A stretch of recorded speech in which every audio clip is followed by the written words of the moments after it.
Ito din yung aking ginagawa, oh.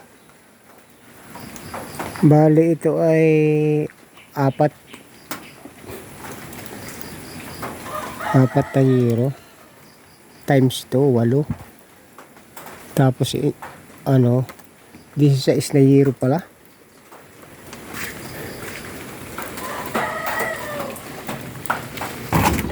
Ayan, oh. Pang ganito kalaki ang sa inahin. Ayan, nirekrapan ko pa ng bato to, oh. Pero dito pagka ay hollow block na. Tapos yun yung aking hinuhukay para sa istaka ng tae. Palalakihin yan. Sasagad na din sa may recrop din. Tapos palalaliman. Lalagyan ng asintada. Ay ito yung maliit lang. Pang inahin lang ere. Ay pag patiner maraming tae. Ang baboy. Iakot pa sa ilog. Ang kwan. Bali ito yung malapit lang sa aming bahay. Aray, yung bahay namin. Kaya dito natin idudugtong yung kwan. Pagkawa ka ng ano ng bahay ng baboy kasama yung akin. Ito wala pa itong flooring.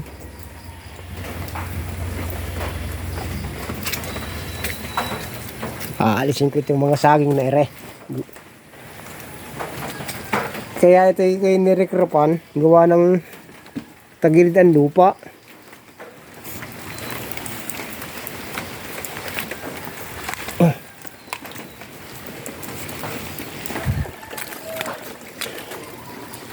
Yan, oh. Tagilid ang lupa. Kailangan matabunan ng kwan. Kaya kumuha ko ng lupa din, para ipantay doon. Nirekrapan ko ng bato. Yan, oh. Gawa lang sa kahoy yan. Ang aking kwan na yan. Ngayon, kapag ano, dito yan na idudugtong. Diyan. Sa ibaba ng aming kusina. Yan, dudugtong dyan. Ayan dyan. Ay pagka 500 na hollow block, magagawa na itong tangke na ito ng kuhan.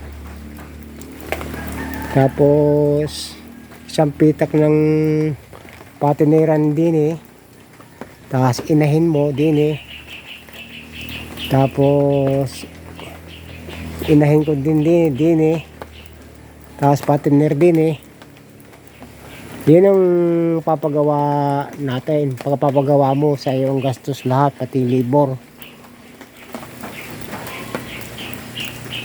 Bago isang inahin sa iyo, diretso patiner, yun ang alaga ko sa iyo. Kapag naalis yung gamot, pagkain, tubig, hahatiin na yung pinagbintahan. Hati tayo doon. Ang iano mo lang sa akin, ililibre mo ako din sa bahay ng baboy sa kadais. Isang inahin din sa akin diyan. Ayan, isang inahin din. Libre mo ako sa bahay, sa gastos. Dahil ang tangke naman, pag-iisahin na natin diyan. Yan ang investment mo. Sakali makakapagbaboy ka, gagawa tayo ng bahay diyan.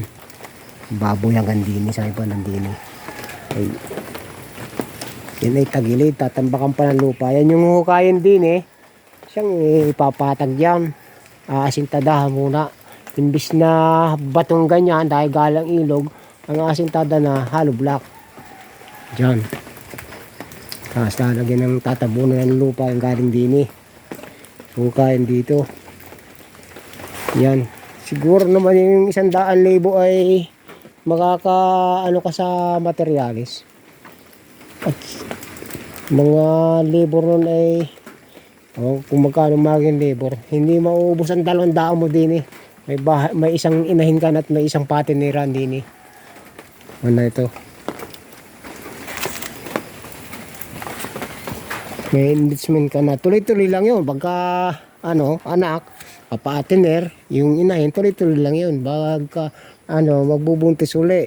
tuloy-tuloy lang. O, edi, meron kang pagkakakitaan. Kaya lang, mag-umpisa ka sa umpisa, magpapagawa ka ng bahay ng baboy. Yan. Sa tubig naman, mura lang naman tubig din eh. Panligo, araw-araw nililigo ng baboy. Ay di, babayaran lang yung tubig. Yung isang buwan ay 200 tubig. Ay di.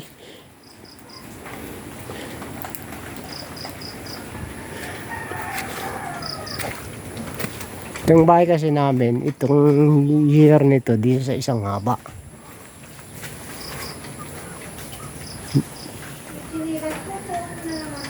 Ayan, tapos tubular ang mga namin. Pinag-anuhan ng yero, tubular.